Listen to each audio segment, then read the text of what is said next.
Do your friends constantly say that you're too picky and that's the reason why that you're still single? And even though you really want to be in a relationship, you want to be in a relationship with a high value man who matches the level that you're doing life, and you don't want to feel like you have to settle, but you're starting to wonder if like maybe you're just too picky or maybe you're asking too much, then let me break it down for you on how you could be sabotaging yourself. Now, first, you should have high standards, okay? Accepting a man who can't even afford to feed you is unacceptable. Accepting a man who doesn't even have a car to drive out to meet you on the date is unacceptable. Accepting a man who has no goals or ambition or character or valor is unacceptable.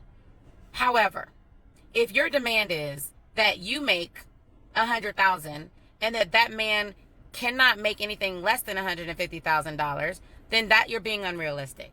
Okay, you're doing too much, because he could be the kind of man that's making $100,000. He's making what you're making, and he wants to build, and he's working to build that. But more importantly, this man is a good man.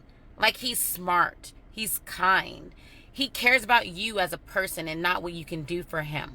And he's the kind of person that has the kind of character that can make you happy. That's what you want to put the weight on. Do you want to date somebody who has nothing to lose, who is broke and that you have to take care of? Absolutely not. But if your demand is that he has to have a master's degree, he has to own a 5,000 square foot house, drive a luxury car, and all these superficial things, then baby girl, you're going to be hurt. You're going to be lonely for a very long time. And a lot of times I find that women, especially successful women, they have their laundry list of what a man needs to have and what they need to meet. And that is a blanket that they use in order to protect themselves. They use it to sabotage themselves, to keep them from putting themselves out there with the potential of getting hurt.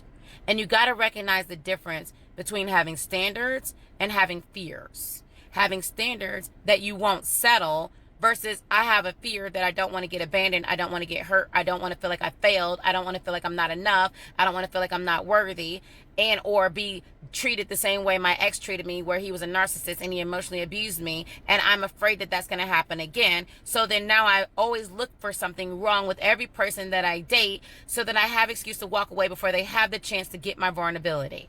That's fear. That's a love block. And that love block will keep you by yourself, missing out on beautiful moments that you could be sharing with your romantic best friend. That's why I created the 30 Days Challenge, so I can teach you exactly how to identify your love blocks, where they come from, and how to fix it. Listen to me. I recommend you register, not now, not tomorrow, but yesterday. Because when you register and you go into the 30 Days Challenge, then you're going to be able to identify what your unique love blocks are. You're going to understand how you're sabotaging yourself. You're going to understand what it takes in order for you to be able to attract the kind of love that you want this year. And you're going to be able to start to choose yourself and do what works in order to attract your romantic best friend, instead of settling for another Build-A-Bear who's just going to break your heart, frustrate you, and waste your time. Go to loveinthirtydays.com and register for the 30 Days Challenge, and I will see you there. Bye, Diva.